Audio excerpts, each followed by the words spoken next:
The most important meal of the day, second breakfast. Hi, everybody. Welcome back to another Second Breakfast podcast. I'm Andy Roth alongside Phil Duvall. Say hi, Phil. Hello, everybody. How are you doing? Are you doing good today with the show and the thing? Those who are listening and not watching, I just did some visual humor. I spelled it when I said it out loud, I spelled it like the British do. That's why I said humor. Sure. Spelled differently I'm not in sure England. I'm not sure it qualifies as humor because I'm not sure what you were doing, but that's okay. That's okay. Andy, what are we talking about today? We're talking about a little movie called Snowpiercer. Right. Don't you remember the... Oh, yeah. Have you already forgotten? Like, Snowpiercer. you know, we shouldn't talk about a movie that we have watched like a month ago. We need to talk about things that happen the moment they happen. Snowpiercer. It's about that. It's that ice carving contest, right? Like I would watch that movie. Like just to be butter, clear. except with ice. Do you think Bill Murray learned how to do snow carving for Groundhog Day, or do you think that was all? I hope a lie? So. I hope that Harold Ramis made him do basically functionally the same thing for all 10,000 straight days. Yes. I like the idea that that movie was in production for 10 years because Bill Murray had to practice all that stuff. That's right. It was functionally filmed like Boyhood. It was yeah. Yes. Andy, every once in a while a movie comes out that just galvanizes critics. And it gets them all energized to talk about this movie and to get really excited and make them feel like they're important. And I feel like Snowpiercer was that movie this summer. I think that I think that's true. I think that's true about Snowpiercer.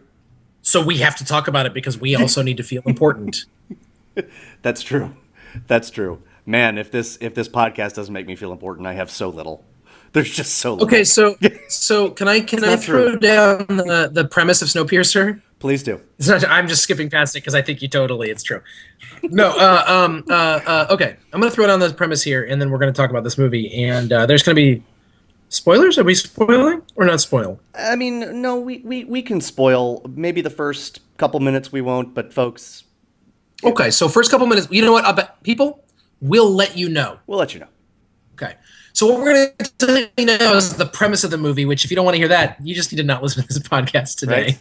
Just pause it, go watch the movie, come back, listen to this. If you don't want to hear that, everybody say hello to the new guy. Go ahead. Okay. So the butler did it. Oops. I started with the ending. So the world apocalypse, bad stuff. It's always bad in movies when the apocalypse happens. I tend to think it's going to be pretty amazing, but whatever. So the apocalypse happens because of people. We ruin everything, and there's a intense the whole world freezes. The whole world freezes, and the only people that have survived are on a train that goes around the world. Mm-hmm. Yeah. I don't know if it goes Maybe? around the entire world, but it basically it's on a loop. The track is a loop, and it makes one full loop every year. Right. So it's meant to think of us. It's meant to think of as the world, and the snow and the train is carrying the only people alive left in the world. And the front of the train, basically the idea is you start in the back of the train. In the back of the train are for whatever reason, why you'd even keep them, are the poor people that got on the train, but they were allowed on the train, but they live like lower class, just third world country type stuff where they eat these little gelatinous black protein bars and are miserable. Yes. It's where Leonardo DiCaprio in Titanic would have been. Right. If instead of Titanic being it's the Bizarro Titanic, because instead of being like the most deluxe luxurious cruise liner, that ends up being the death of everyone. It's this just weird gothic train that ends up being the life of everyone, I guess is how to say it. It's true. And I mean, not that it's not fairly obvious from the title, but the apocalypse in this dystopian future, let's just say that Robert Frost poem, like some say the world will end in fire, some say in ice. This is more towards the ice. This is on the ice end of things. Ice So everything's a end of deep things. freeze. Everything's a deep freeze, Yes. and the train is called the Snowpiercer because it pierces the snow. Sometimes literally, because sometimes literally, yes. snow gets on the track and that train hits that snow. I'll tell you what. Yes. I'll tell you what. And so the movie starts in the back of the train, and then it's about how the oppressed, poor third world people of the back of the train basically decide to get to the bottom of things and Yes. and improve their position. And the entire as movie case takes may place be, on. get to the front of things. But yes, Well done, well done. Thank you. There's only one way to go if you're at the back of the train, and that's forward. that's true. And that's what the movie's based on. It's a obviously super high concept movie. Yeah. Directed by a Korean director whose name I'm not remembering right now. Bong Joon-ho, I believe. Yep, that's correct. And you wanted to talk about this movie. I mean, I have many things to say. The first thing I, of course, would say was, gee, I wish this movie had more symbolism. I'll say this. Kudos for Mr. Bong Joon-ho for making a train is saving the world movie rife with symbolism that is basically no symbolism of the genital persuasion. That's a very good point. Right? There's no sex metaphors in terms of like the train going in the tunnel and whatnot. That's right. That's actually an interesting point. That's an interesting point. I just thought of that as I was saying. I was like, I hope I'm not wrong. But if there was, it's certainly not egregious or memorable enough for me to focus on it. I feel like I'm not a real movie lover yet because real movie lovers have known that Korean movies are where it's at for like the last decade, maybe more. Well, and I'm just now being like, Korean movies. Like, they're messed up, Andy. They are messed up, and folks, faithful partakers of the podcast will know that I am taking Phil through a bunch of horror movies, and we have called it horror school, and the latest assignment I have given him is another movie by this director.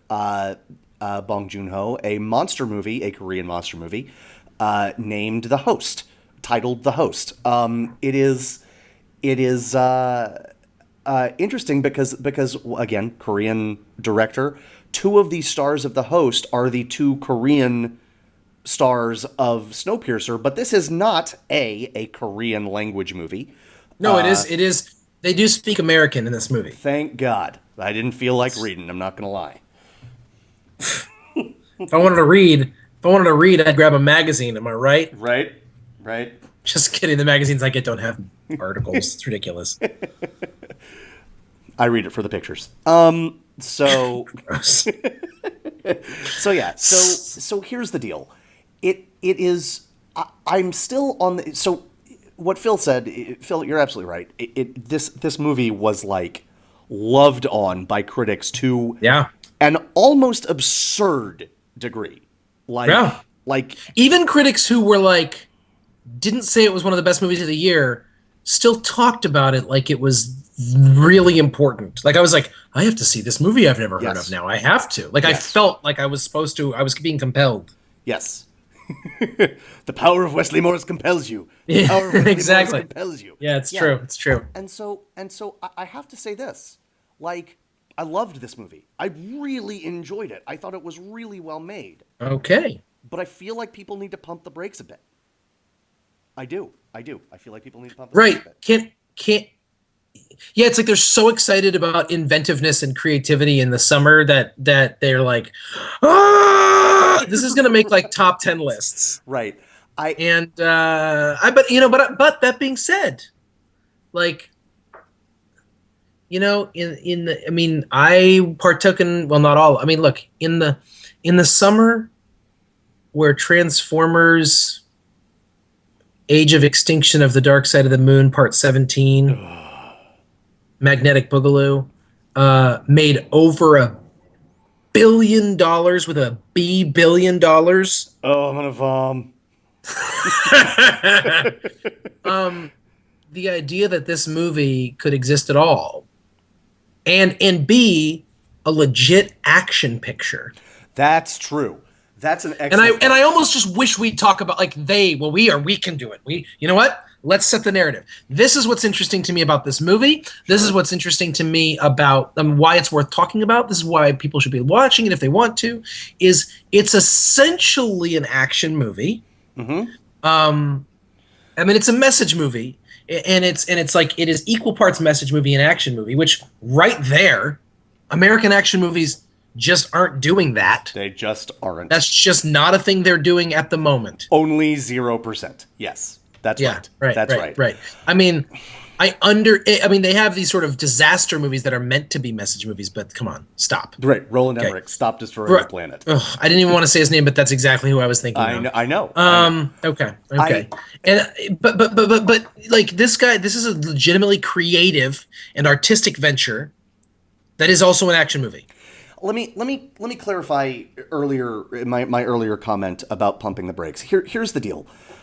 There years ago, when Fellowship of the Ring was just about to come out, a website, Ain't It Cool News, one of the leading writers on that site, my favorite writer on that site, who, because he's too good for it, is no longer there. His name is Drew McWeeny, and his handle was Moriarty. Moriarty wrote a review of Fellowship of the Ring. His nom de plume. Yes, indeed. He wrote a review of Fellowship that it's not entirely absurd for me to say if he hadn't written that review, I wouldn't be doing this podcast with you right now. Because it was the single most defining review of my life not written by Roger Ebert. And basically the theme of this review was, we, as a movie-going public, we need to stand up and say we're not going to put up with crap anymore. Just because it's a blockbuster doesn't mean we have to settle for lazy. And of course we haven't done that. And of course things have just gotten lazier and louder and full of sound and fury, signifying even less than nothing and all of that stuff. And that's fine. But so it's not fine, but it has to be fine because we can't change the world. But what I mean when I say we should pump the brakes, here's what I'm actually trying to say. This is a great movie. But the fact that but this should be the kind of action movie we expect. This should be that we shouldn't. I would love to get through an entire year where I didn't feel the need to praise a movie's inventiveness or creativity. Sure. Because all this movie, because what I saw here was basically a kind of far out there 1984 type picture. Sure. Like not the year 1984, the book, like Orwellian. Right. Yes. That it was telling a very similar to Orwellian tale, using but instead of using a book, it's just this, it's told in pictures and moving talking pictures. Yes. But I think that's like. But yeah, I don't even know if I'd say it was a great movie. Like, I'd say it was a really good movie, and the fact that it was inventive and different was what pushed me over the edge and made me like think about it. I like that I think about it. I like that things about it made me really, you know what I like? I was watching the movie skeptical. Yeah. I was watching the movie going, is this a critique of the market? Is this a critique of America? Is this a critique of religion? Right. Is this a critique? Now, and not that if it was those things, it is less legitimate. Right. Or if it wasn't those things, it's more legitimate. Right. But I wasn't sure at first. But the fact that I'm watching this movie, asking the question, what is this a critique of, and how is it critiquing it? And then thinking that through, not only while watching the movie, but after it's over. Yeah. Makes me super happy. Yes. Yes. Yes. Also, I loved that it's a remake of Under Siege 2: Dark Territory. That's not true. Nice, It's not. well done. It's Well it's done, it's the only. but I like the it's the only other action movie on a train I could think of. this movie needs Eric Bogosian like nobody's No. business. Well, that's always true. Right. Okay, so I wanna like really dive into this movie. So spoilers from here on out. Great. Yeah. Okay, quarterback this thing. So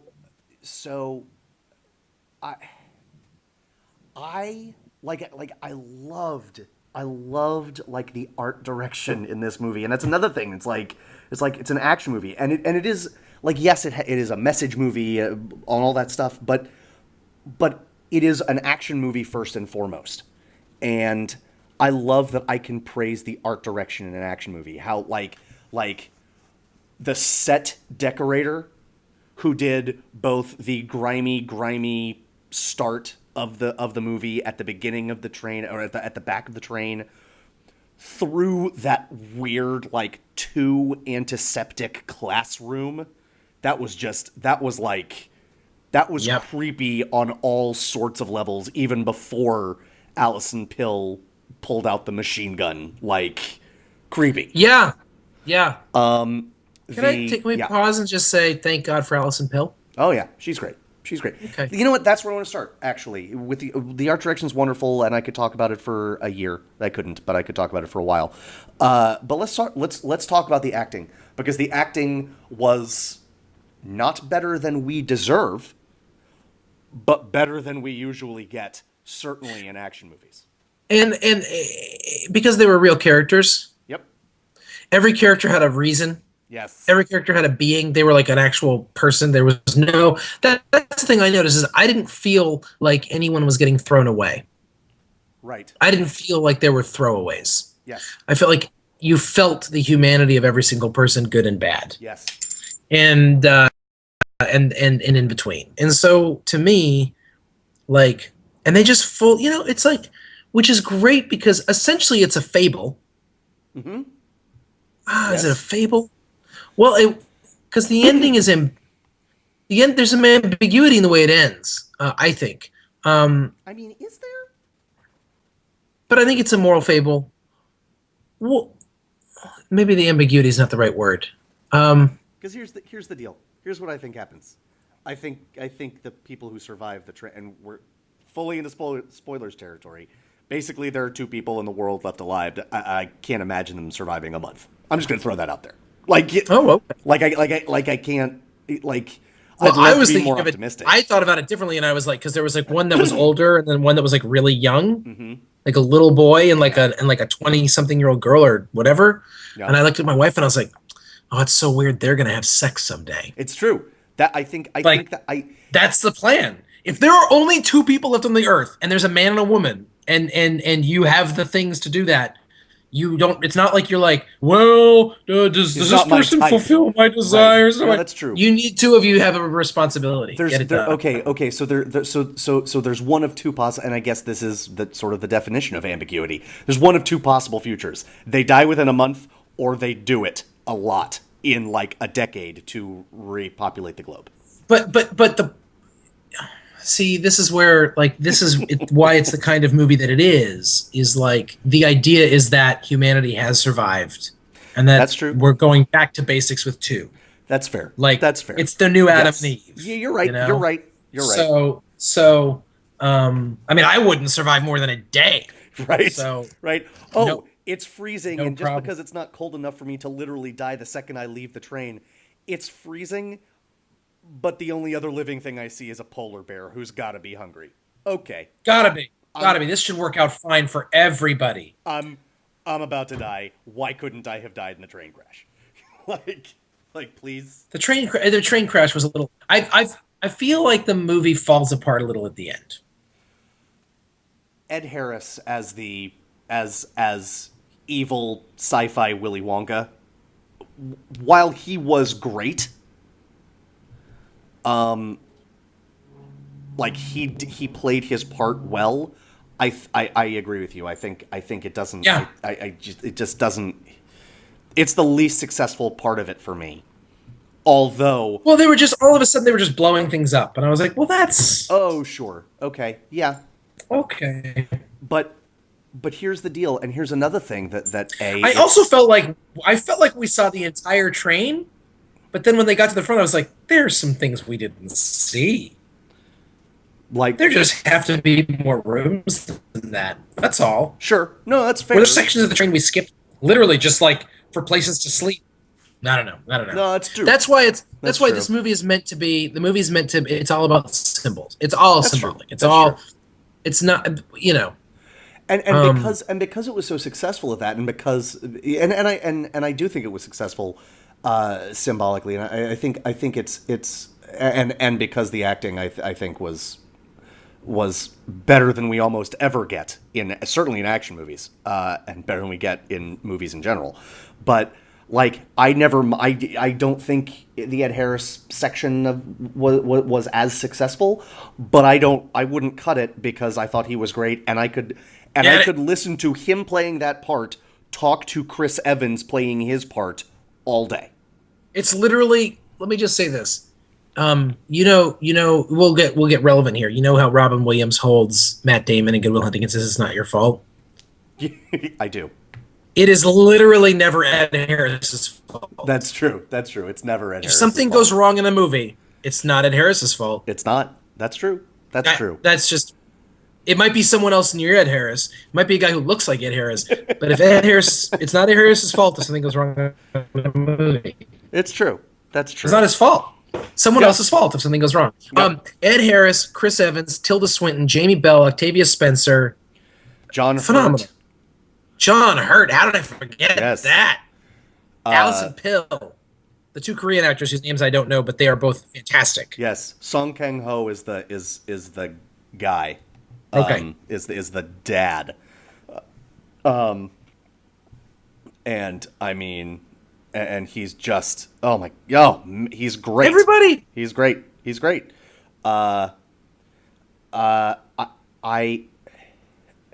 It's the kind of thing, and I honestly mean this. Like, and I don't know what performances we have in store for us between now and the end of the year, but there are at least 2 performances in this movie, maybe 3 off the top of my head, that if they got nominated, I wouldn't have a problem with that at all. Sure, they won't. But yeah, sure. I agree with you. Of course they won't.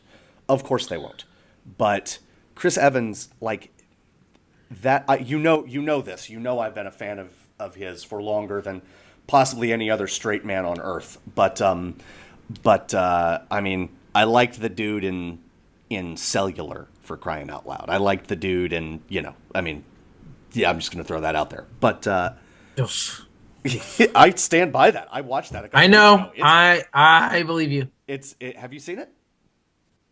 Oh my God, Andy. You ask me this like once every 3 months. Okay. And I always say no.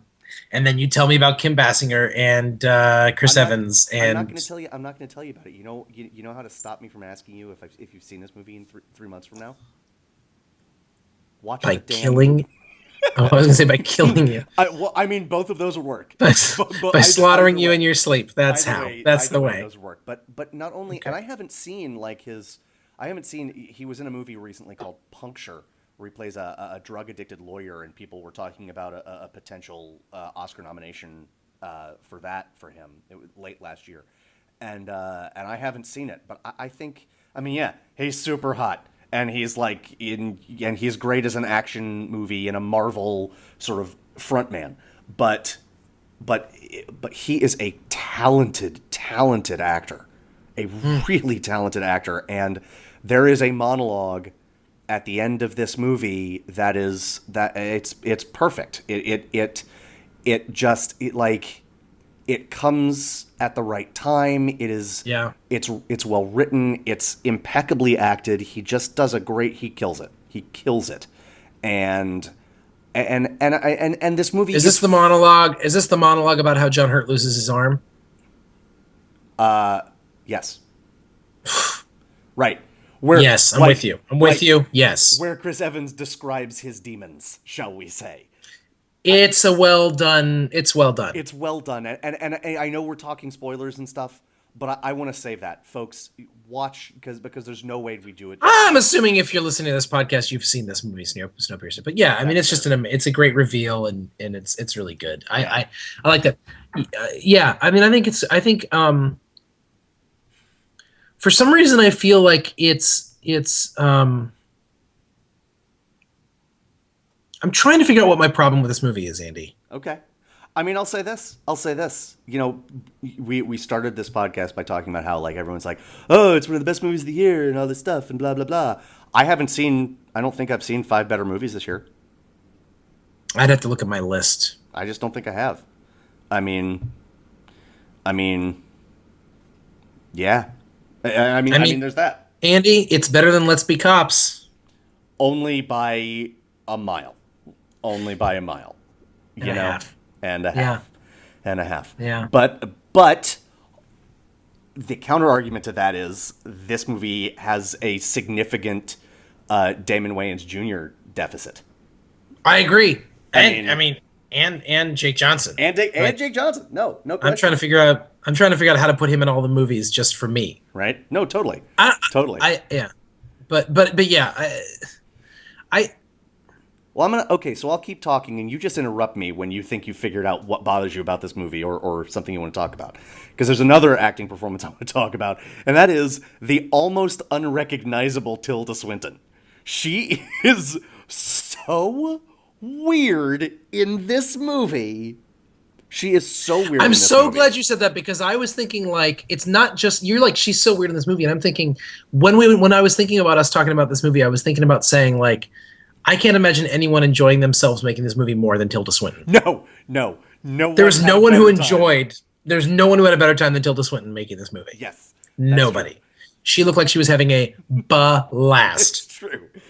Which, if you don't like, I'm not saying that there's anything wrong with her performance, like that it's too self-referential or like. No, I mean her character she's 100% utterly this character. Like it's really well done. Yes. But just knowing how weird she seems to be in real life. Yeah. Like that and having been an actor, and you're an actor, or you used to be an actor, that we know that those are the kinds of roles that you just like. She just was chewing on it all day. That's right. Just here's some scenery. With those prosthetic teeth. Here's some scenery, Tilda. And she's like, right. nah. That's right. So just a blast. She clearly had so much fun, and I so here was something that surprised me, plot wise. I didn't think Ed Harris's character existed.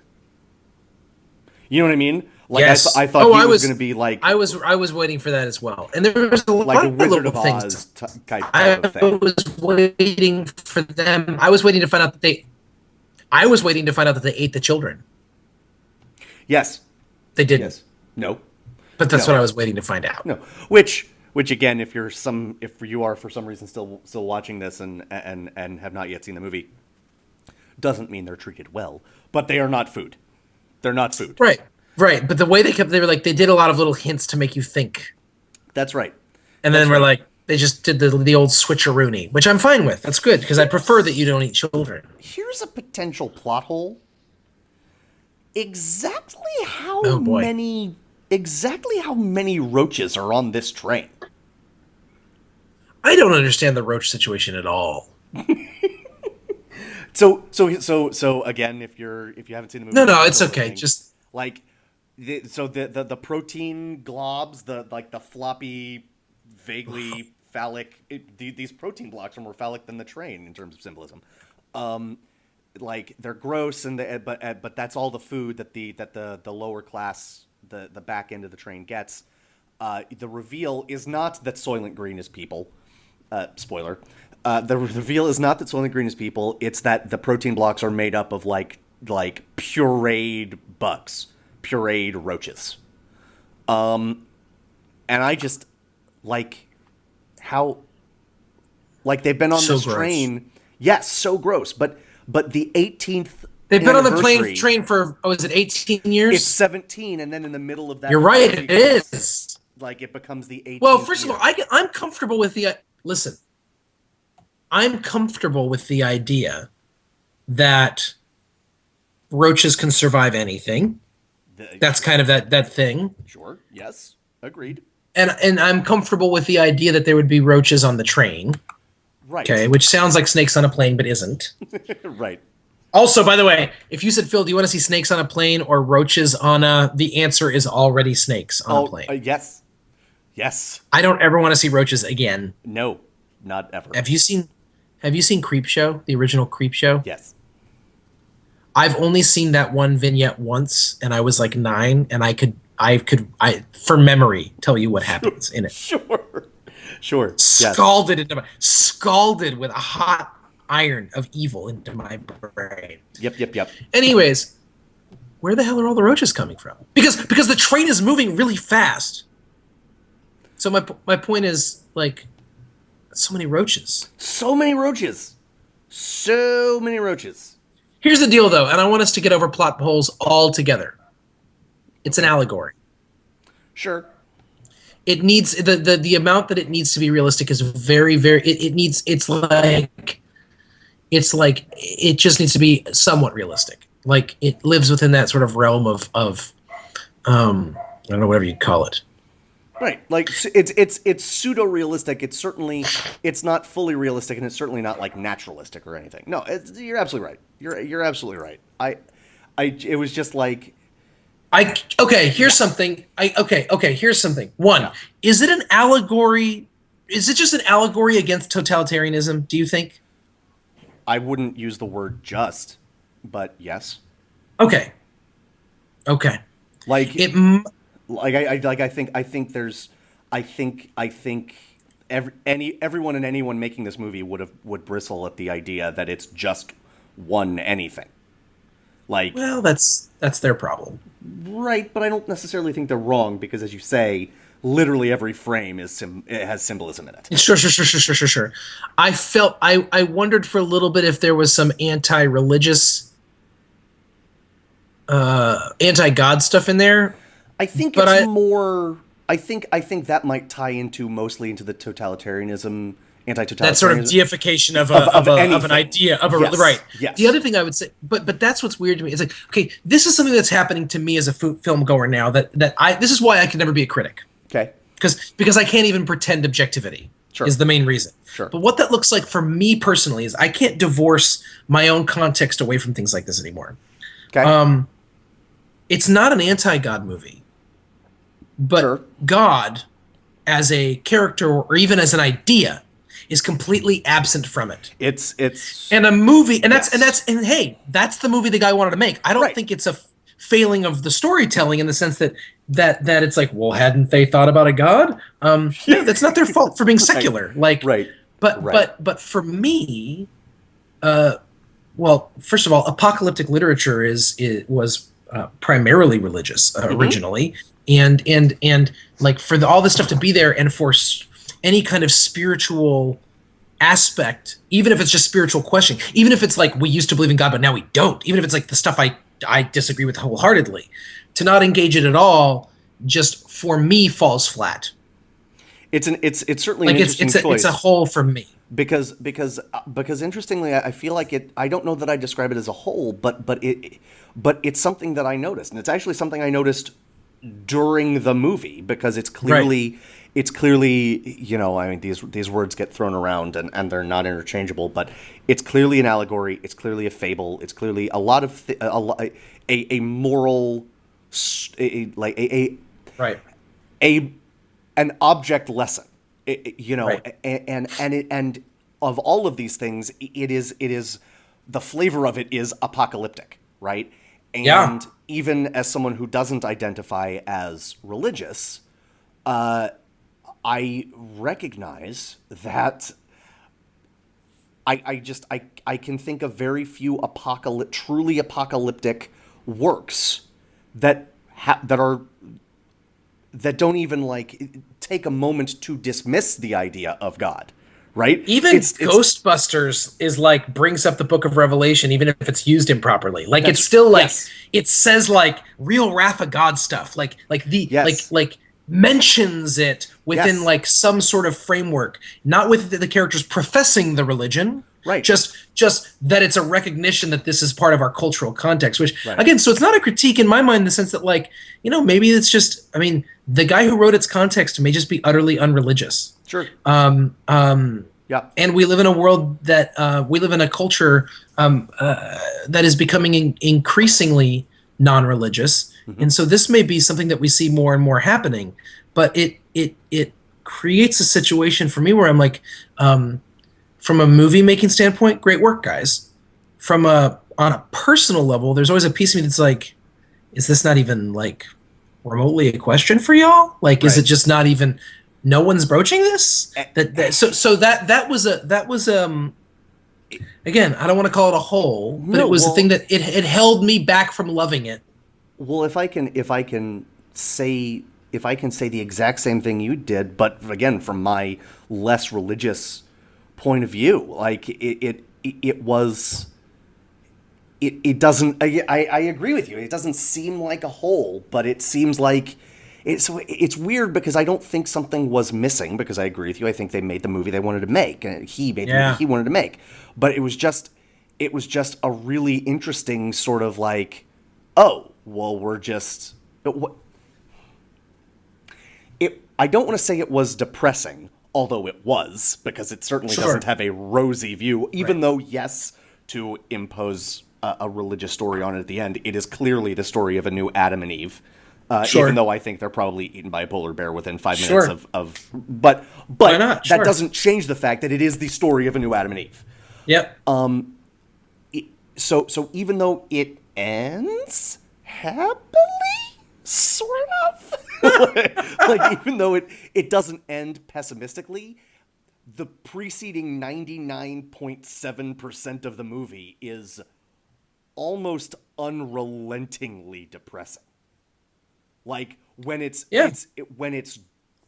dark, it's dark. When it's light, the light comes with no warmth. Like in Ed Harris's cabin, in the classroom. It's a dark worldview for sure. Yeah.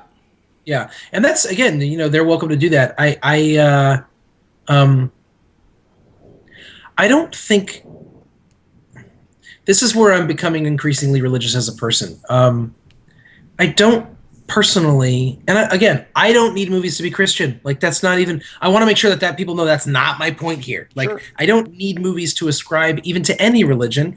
And I mean, look, you know, like, or even, and many movies don't need to bring it up at all. I mean, I don't care what religion, or if any religion, John McClane from Die Hard is. Right. I mean, he celebrates Christmas, but he's American. His religion is America. I don't know. But in a movie that's this rife with symbolism and apocalyptic imagery, for it to be so despairing, so not just despairing, but for God to just be completely absent and talk of God or any sort of thought about, I mean, really, I guess what I'm saying is, you know what doesn't get called into question in this apocalyptic movie? The meaning of life or why it's worth living. Never brought up. Right. Like, it's never discussed. Like, I think that's the thing that gets me. Like, I don't consider God a matter of opinion. Like, people are like, well, that's just your opinion. Well, no, that's not true. See, like, if God doesn't exist, no amount of me having opinions about God brings God into existence. This ain't the never-ending story. Okay? Me yelling, I believe, doesn't save God from the big nothing. Okay? So if there's no God, there's no God. It might save him from the Gomorrah, though. You know what? And anything I can do to help the guy out, right? Say, help a brother out. Like, but likewise, if there's a God, no amount of not talking about that God will make that God like, oh, no one's talking about me, like Tinkerbell, like believe and clap, and you know, like that's not God. Like, that's right. So for and at the core of who we are is the question of is existential, like these existential questions, like part of sentience. The moment you're sentient, you're like, wait a minute, why? Who let this happen? Like, it's part of it. Even if you come up with an answer that's like, I don't believe in any of this stuff, you ask the question. And so it's strange for me. You have this movie that is this a movie that's all this rich apocalyptic imagery and thought process and deep symbolism that never stops to ask a question. It just doesn't stop to ask any questions. Mm-hmm. It's moving like the train, go, go, go, go, go, go, go. Mm-hmm. And you get to the end and it's really interesting. But I'm like, Yeah. Why? You know, it's not. It's. I think for me, you know what? I'll say this. I think for me, that's what keeps the movie from being a great film, and keeps it just at the level of a very well done entertainment. Sure. It is It's a piece of entertainment. It is a thought-provoking piece of entertainment. It is well done. I would recommend it to people. But would I put it on the list of greats, even for the year? I wouldn't. But will I see the next movie this guy makes? Oh yeah. Sure. Yes. Sure. I mean, So I don't know if that's the balance there. right. I got to be honest. And hopefully I am speaking too soon. Probably. But let's be honest. Yeah, 2014 in terms of a movie year. It's possible that not truly great movies will still end up in my top 10. Does that, you know what I mean? It's 2014 ain't 2013. I'll tell you that right now. That's right. That's right. Agreed. So yeah. But you know, I think I want to end. We should stop.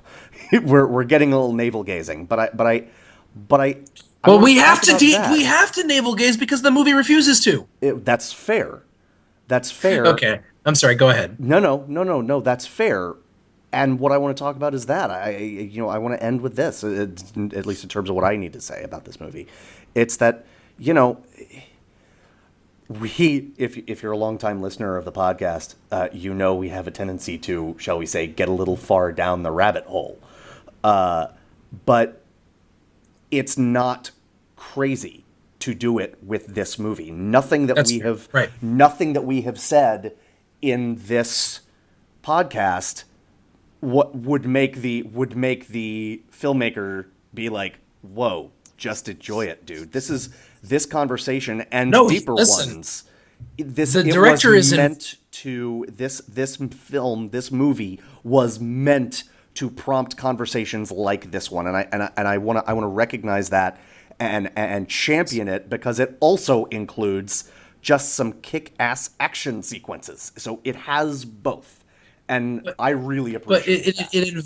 It invites our criticism by choosing to be a message movie. Yes. And so therefore I get to critique the message. But the fact that it chooses to be that is great. It's lovely. Yes. I don't know that I want the guy's next movie to be a message movie. Like, I'm a little nervous about that. It's like Neil Blomkamp makes District 9 and I'm like, "Oh my gosh." Right. And then he's like, "Oh, I know how to make message movies. I'm going to make Elysium. I'm going to take a bunch of multi-cajillionaires and make a movie about how bad the 1% are. And I'm going to spend $200 million doing it." Oh, that doesn't sound hypocritical, Neil. What I'll say is this. I don't know what Bong Joon-ho's next movie will be, but the next movie of his you're going to watch is The Host. So it's a horror movie. I'm interested. You're good. You're good. I am excited. I really do. I think that this guy, I hope he's a guy. It was a movie that it was inventive and it was exciting and it was fun and I never got bored, and the acting is fantastic. The art direction is great. It is totally bananas, bonkers, goofy as all get out. Like, it is. We're talking very seriously about it, but and it's got serious moments, but they're done really well.